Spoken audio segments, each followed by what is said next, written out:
नमस्कार दोस्तों, स्वागत है आपका आईपीडी न्यूज 24 में। यहाँ आपको मिलेंगी देश दुनिया की बड़ी और सटीक खबरें, वो भी सबसे पहले। और आपसे एक रिक्वेस्ट है कि वीडियो को लाइक और चैनल को सब्सक्राइब करना ना भूलें। और आप कहां से हमें देख रहे हैं, कमेंट में जरूर बताएं।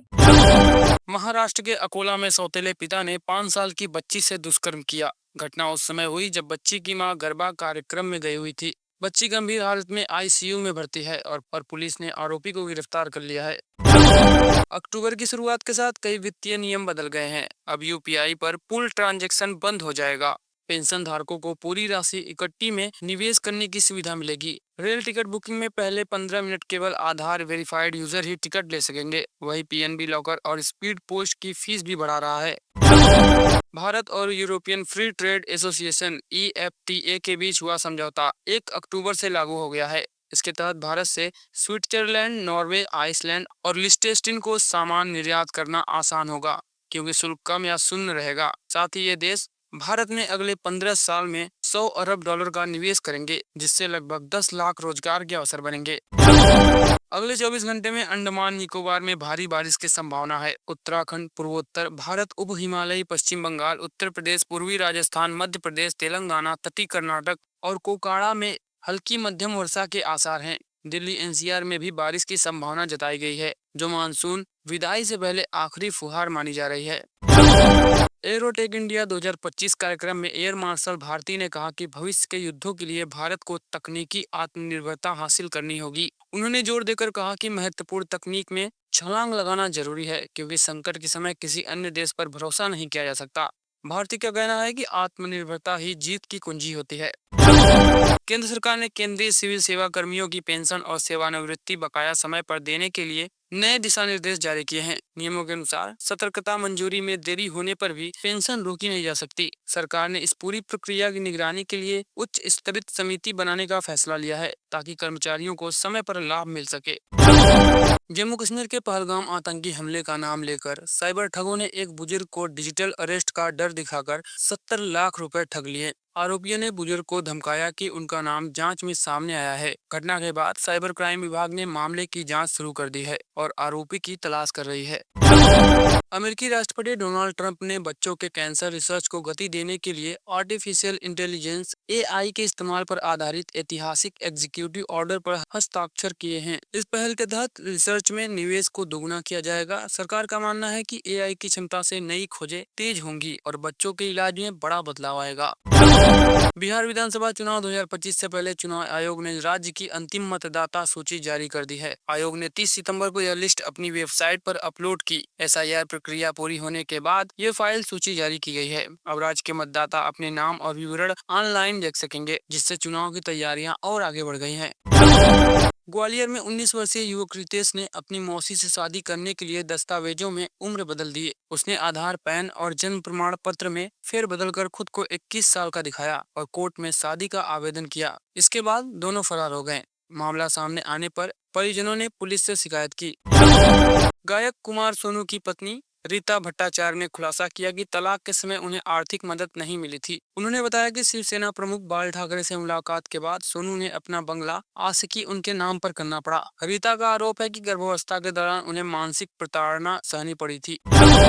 फिलीपींस में मंगलवार को 6.9 तीव्रता का शक्तिशाली भूकंप आया, जिससे कई इमारतें ढह गईं। शुरुआती रिपोर्टों के मुताबिक कम से कम 20 लोगों की मौत हो गई है और दर्जनों घायल हैं। भूकंप का केंद्र कहां था, इसकी आधिकारिक जानकारी अभी नहीं मिल पाई है, लेकिन स्थानीय प्रशासन ने प्रभावित इलाकों में बचाव और राहत कार्य शुरू कर दिए हैं।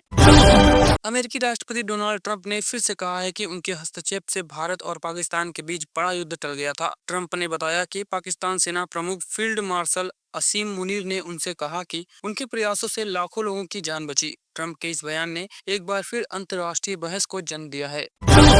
भोजपुरी अभिनेता और गायक पवन सिंह ने गृह मंत्री अमित शाह से मुलाकात की। मुलाकात के बाद सामने आई तस्वीरें सोशल मीडिया पर वायरल हो रही हैं। पवन सिंह इस समय भोजपुरी फिल्म और संगीत जगत के बड़े नामों में गिने जाते हैं। उनकी शाह से मुलाकात को राजनीतिक और सामाजिक दृष्टिकोण से महत्वपूर्ण माना जा रहा है।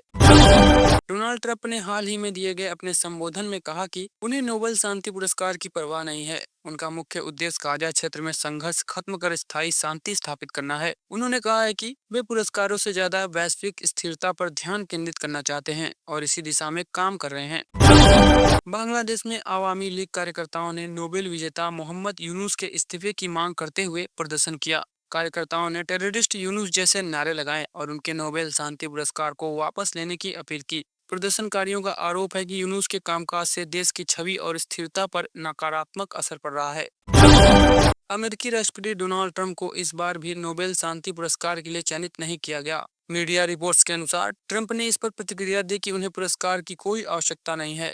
उनका कहना है कि यह पुरस्कार उन लोगों को दिया जाता है जिन्होंने वास्तविक उपलब्धियां हासिल नहीं की है। उन्होंने खुद को अलग बताया। उत्तर पश्चिम रेलवे ने दिवाली और छठ पूजा को देखते हुए यात्रियों के लिए 25 जोड़ी स्पेशल ट्रेनें चलाने की घोषणा की है। इसके साथ ही 56 जोड़ी ट्रेनों में 154 अतिरिक्त डिब्बे जोड़े जाएंगे। रेलवे ने बताया कि त्योहारों के दौरान बढ़ती भीड़ को देखते हुए ये कदम उठाया गया है। टिकट जांच भी कड़ी की जाएगी। उत्तर प्रदेश के बस्ती जिले में पुलिस ने कुख्यात सेक्स रैकेट सरगना भानु प्रताप को मुठभेड़ में घायल कर गिरफ्तार कर लिया। पुलिस के अनुसार वह नाबालिग लड़कियों का अपहरण कर उन्हें देह व्यापार में ढकेलता था। कई लड़कियों को पुलिस ने सुरक्षित छुड़ा लिया। गिरफ्तारी के बाद इलाके के लोगों ने राहत की सांस ली है। देश भर में अपहरण के मामले में लगातार बढ़ोतरी देखी जा रही है। आंकड़े बताते हैं कि दिल्ली समेत महानगरों में बच्चों का अपहरण प्रमुख चिंता का विषय बन चुका है। कई घटनाओं में घर से भागने वाले बच्चों को भी अपहरण की श्रेणी में दर्ज किया जा रहा है, जिससे स्थिति और भी गंभीर हो गई है। पुलिस जांच कर रही है। बॉम्बे हाईकोर्ट ने 29 वर्षीय आरोपी के खिलाफ दुष्कर्म का मामला खारिज करने से इनकार कर दिया। अदालत ने कहा है कि नाबालिग पीड़ित से शादी कर लेना और बच्चे का जन्म होना पॉक्सो अधिनियम से आरोपी को मुक्त नहीं करता। अदालत ने साफ किया है कि ऐसे मामले में कानून सख्ती से लागू होगा। राजस्थान के कोटा में इस बार दशहरे पर 221 फीट ऊंचे रावण के पुतले का दहन होगा। अंबाला के कारीगर तेजेंद्र चौहान ने इसे तैयार किया है। करीब 13,500 किलो वजनी इस पुतले पर 44 लाख रुपए की लागत आई है। इसे बनाने में 4 महीने लगे और इसे दुनिया का सबसे बड़ा रावण कहा जा रहा है। महाराष्ट्र के कोल्हापुर में नगर निगम के निर्माणाधीन दमकल केंद्र में मंगलवार रात स्लैब गिरने से एक मजदूर की मौत हो गई और 6 लोग घायल हो गए। अधिकारी ने बताया कि हादसे के समय स्लैब का काम अंतिम चरण में था। दमकल विभाग ने मौके पर पहुंचकर 5 लोगों को सुरक्षित बाहर निकाला। घायलों का इलाज चल रहा है। प्रधानमंत्री नरेंद्र मोदी द्वारा 27 सितंबर को बीएसएनएल के स्वदेशी 4G टावर का उद्घाटन करने के बाद जैसलमेर सीमा के 56 गांव पहली बार इंटरनेट से जुड़ गए हैं। इन गांवों में पहले मोबाइल नेटवर्क भी मुश्किल से मिलता था। अब बीएसएफ की सीमा चौकी समेत गांव में 49 टावर काम करने लगे हैं, जिससे ग्रामीणों को बड़ी राहत मिली है। महाराष्ट्र के मुख्यमंत्री देवेंद्र फडणवीस ने कहा है कि हालिया बारिश और बाढ़ से करीब 60 लाख हेक्टेयर कृषि भूमि को नुकसान हुआ है। उन्होंने कहा है कि प्रभावित किसानों को वही राहत दी जाएगी जो सूखे जैसी स्थिति में दी जाती है। फडणवीस ने बताया कि क्षति का पूरा आकलन 2-3 दिनों में पूरा होगा और मदद तुरंत दी जाएगी। राष्ट्रपति द्रौपदी मुर्मू ने राष्ट्रपति भवन में आयोजित समारोह में राष्ट्रपति अंगरक्षक पीबीजी को डायमंड जुबली सिल्वर ट्रम्पेट और ट्रम्पेट बैनर प्रदान किया। यह सम्मान पीबीजी को 1950 से अब तक की 75 वर्षों की उत्कृष्ट सेवाओं के लिए दिया गया। राष्ट्रपति ने उनकी सैन्य परंपराओं और समर्पण के लिए सराहना भी की। हावड़ा शहर के संध्या बाजार इलाके में महाअष्टमी की रात एक कुख्यात अपराधी की गोली मारकर हत्या कर दी गई। मृतक बिहार के गोपालगंज का हिस्ट्री सीटर था और उसके खिलाफ कई गंभीर मामले दर्ज थे। जानकारी के अनुसार वह 7 से 8 साल जेल में भी रह चुका था। हत्या के बाद इलाके में सनसनी फैल गई।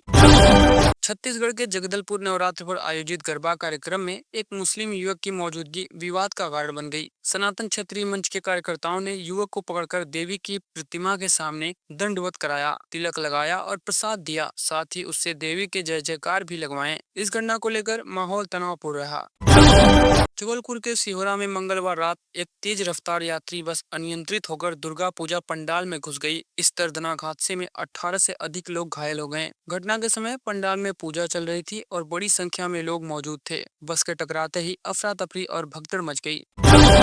Chief of defence staff general Anil Chauhan ने कहा है कि देश को सुरक्षा चुनौतियों का आकलन करते समय परमाणु हथियारों की संभावित खतरों को ध्यान में रखना चाहिए। उन्होंने मिलिट्री नर्सिंग सर्विस के शताब्दी समारोह में कहा कि परमाणु हमलों के विरुद्ध तैयारी और मजबूत प्रतिरोधी तंत्र ही सुरक्षा की गारंटी है।